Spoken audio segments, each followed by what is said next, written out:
The most recent federal data from the Department of Health and Human Services shows just under 424,000 children are in the foster care system here in the United States. Now, of those, over 195,000 are in non-relative foster homes or stranger foster homes. But are there enough of them here in the southern tier?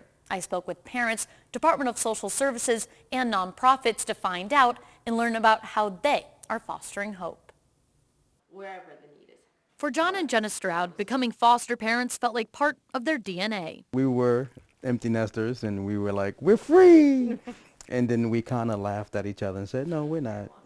There's something else to be done. And for Jenna, it was even more personal. I was a foster child. I had been in different foster homes, and so growing up I knew that was something that I knew that was a calling on my life. Linda McMahon had a similar calling. I came from a very abusive home and ended up in a group home myself. She uses her journey through hardship to help the young people who now call her house their home. Yes, you were taken away from your family. A bad thing happened. But instead of it looking at it as a bad thing that's happened to you, use it as an opportunity to make your life a little bit better. Department of Social Services Director of Family Services, John Chojnowski, says the reason why a child is in the foster care system varies from abuse to forms of neglect. Foster care is the last resort. We don't want to place kids in care. We want to give them an array of preventive services to keep them out.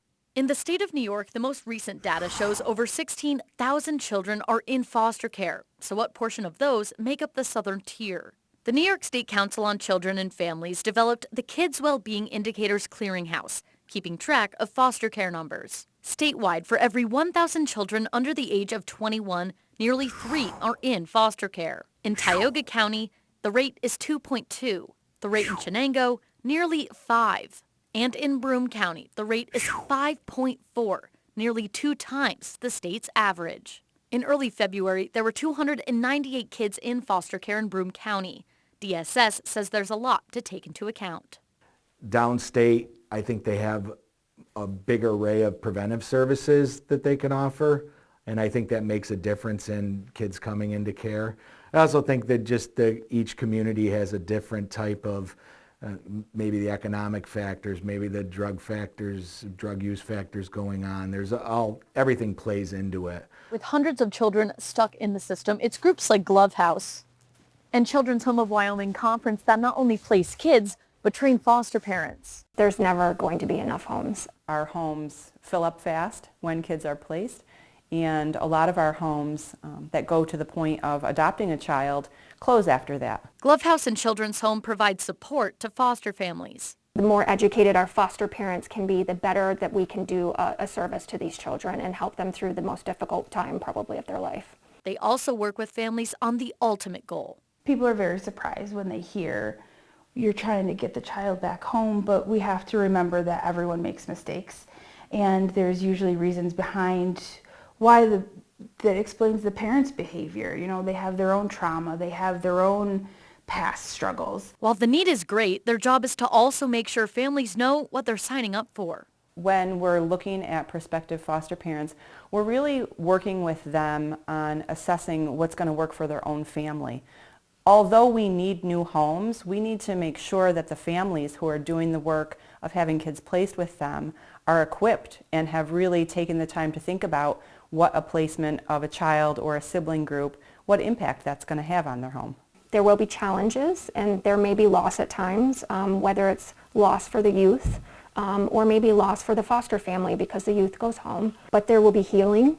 There will be happy memories being made. I would say as difficult as the process may be, it's very rewarding. Even with the recent shift towards kin care, or kids being placed with someone they already know due to the family's first act, foster parents like Linda, Jenna, and John know they play a vital role. I want a child to know that they're going to be fought for. They don't have to fight for themselves. We love working with the kids. We enjoy them. We have fun. We do silly things, and it's hard too. We have meltdowns. We have more trauma stuff that, my kids never had to deal with. But at the end of the day, the reward is greater. Whether it's for a month or a year or possibly a lifetime, you were able to give the love and care that they deserve. I love watching a child kind of progress and get away from, being this scared, traumatized child to just flourishing and being able to feel safe again and play. I think the most rewarding thing for me is bringing them into my home, and for however long that's going to be, giving them a family while their parents navigate what needs to be done. Fostering hope, one child at a time. Everyone tells me they hope to reduce the time children are in foster care. According to DSS, for the last 5 years, around 63% of the kids are in foster care for more than 13 months. Now, the pandemic has also had a lot of impacts, including changes to support systems, and many trainings for prospective parents have been shifted online. Now, if you're interested in becoming a foster parent, I posted links to the nonprofits that we spoke about to the story on our 12 News app.